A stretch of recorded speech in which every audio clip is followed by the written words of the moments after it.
The Personal History of David Copperfield.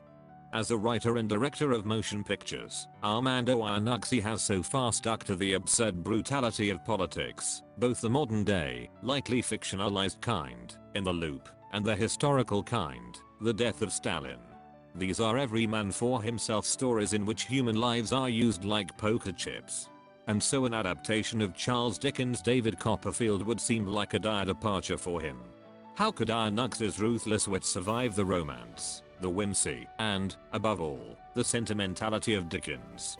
Happily, not only is The Personal History of David Copperfield a triumph, it may also have more of Iannucci himself in it than anything he's made yet. Dev Patel plays Copperfield, Jairaj Varsani plays him in early childhood scenes, a curious Englishman whose tumultuous life takes him from being a noblewoman's son, to being a child laborer in a factory, and from a Tony boarding school to a rotting tenement. But his ultimate fate, which the film recognizes from the beginning, is to become a successful novelist.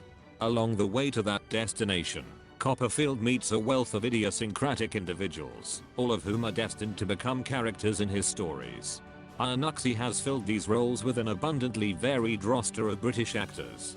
Tilda Swinton is the donkey-hating aunt, Gwendoline Christie a merciless taskmaster, Hugh Laurie an adulterated sweetheart, Ben Whishaw a scheming lickspittle, Benedict Wong an alcoholic barrister, Peter Capaldi a picaresque charlatan.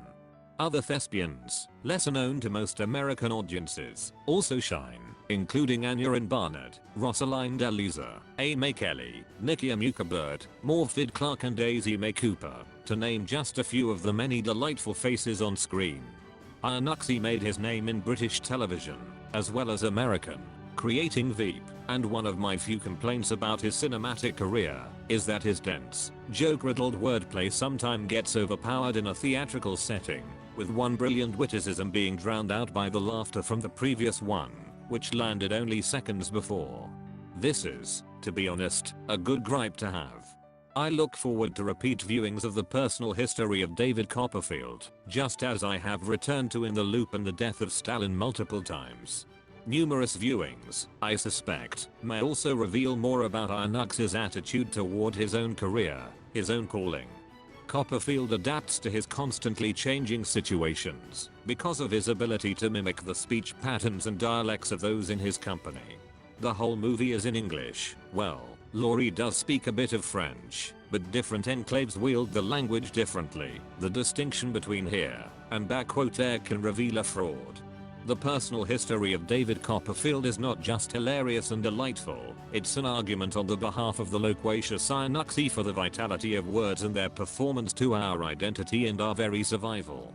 Source: http://battleship-2019-the-personal-history-of-David-Copperfield-by-David-Bax/